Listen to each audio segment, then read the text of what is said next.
If there is one thing that you could do, each of you could do, to make this world a better place,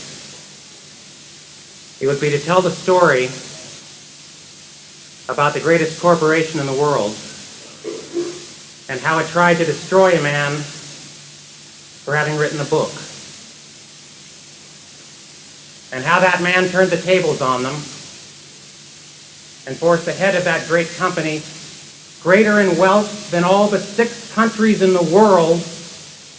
The head of that company came before a congressional committee, the TV lights and cameras in an electrified nation, and apologized to Ralph Nader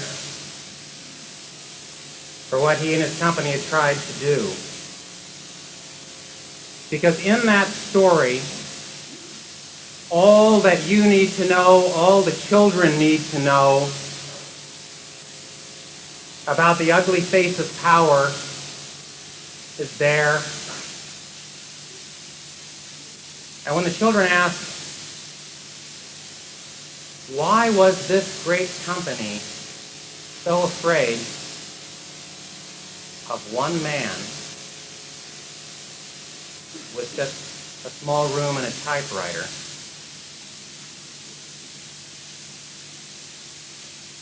That will be the beginning of their most profound understanding. And their own sense of what their marching orders are will follow.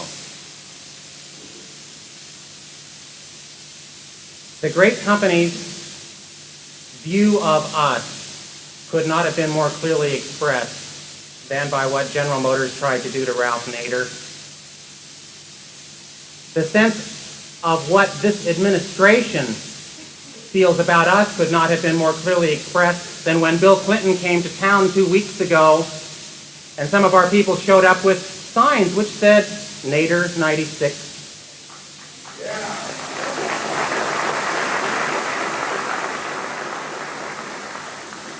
And they tore their signs from their hands.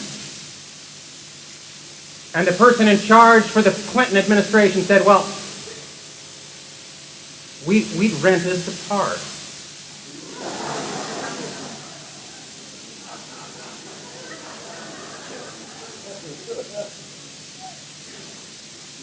These people were foolish enough to think that they were something more than props in somebody else's photo opportunity. And in the same way, we see this presidential campaign being run as a make-believe campaign. It is a pretend struggle between people whose only difference is that some would like the jobs that others happen to have. But those who are in control, those who are in control don't care who wins, and that's why your vote for Ralph Nader matters.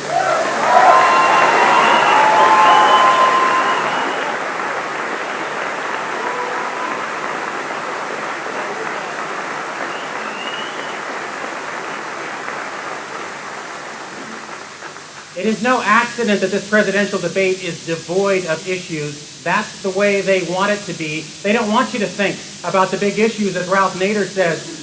Who wins? Who decides? Who rules? Who pays? They don't want you to think about those questions. It is no accident that Bill Clinton so thoroughly revealed himself when he said, here's Bob Dole saying I'm weak on defense. Why the difference between my defense plan in the next 4 years and his is less than 1%.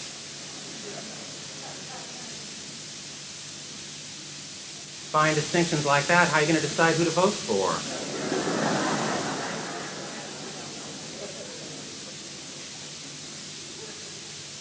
The truth is that there is a corporate agenda which has no bottom.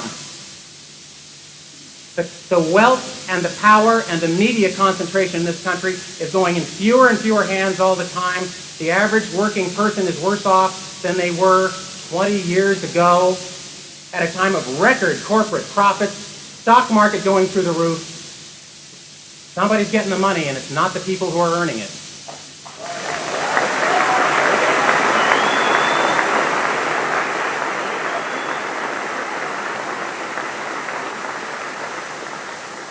And it is the nature of these great corporations that they have no conscience because nobody is in charge.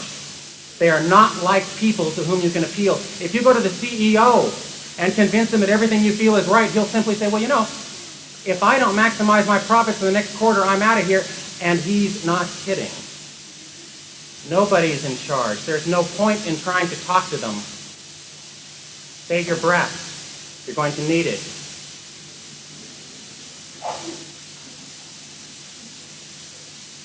Albert Camus wrote about the nature of resistance. He said, when you're laying on your back in a river, going downstream and staring at the sky, you have no sense of the strength of the power or the depth of the speed of that river. And it is only when you stop and try to put a foot down and feel the great resistance of that stream that you have a sense of the river and now a sense of yourself.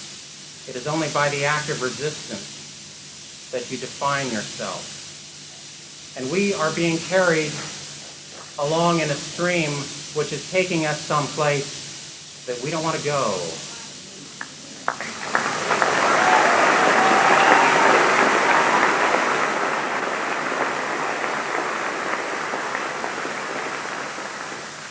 We need to stand up. We need to dig in our heels. We need to find ourselves. We need to define ourselves by our own resistance. We need to feel that power and sense it and realize what it's going to take in us and what it's going to show in us when we resist it. And the leader of that resistance is the man who taught us 30 years ago that you don't have to take it. You can resist because he knew what General Motors knew, that ultimate truth that one person can change everything. Ladies and gentlemen, Ralph Nader.